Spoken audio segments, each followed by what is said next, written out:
સવારમાં આવું કામ કોણ કરે? ગોપીબેન આયર. કેમ કે સવારમાં આજે મને કાંઈ હરખું સંભળાતું નહોતું, એટલે સવારમાં હું મંડાઈ પડી છું. અને આજે સવારમાં મેં લાભ કરી નાખ્યો છે 100 રૂપિયાનો.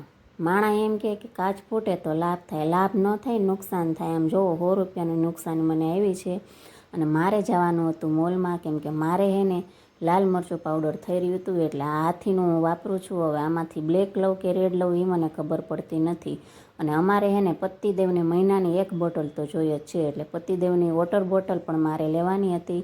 અને હવે અમને નવગણભાઈ એમ કહે છે કે મમ્મી તું મારા પપ્પાને 2 પાંદડે નહીં થવા દે, કેમ કે જો આ રમકડા જોઈને તો મને એમ થાય છે કે હું પાછી નાની બની જાઉં.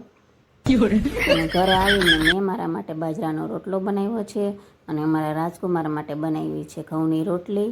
તો તમારે ઘરમાં કોઈ આવું છે ઘઉંની રોટલી ખાવાવાળું? તો મળીએ નેક્સ્ટ વિડીયોમાં. જય દ્વારકાધીશ. Like share subscribe.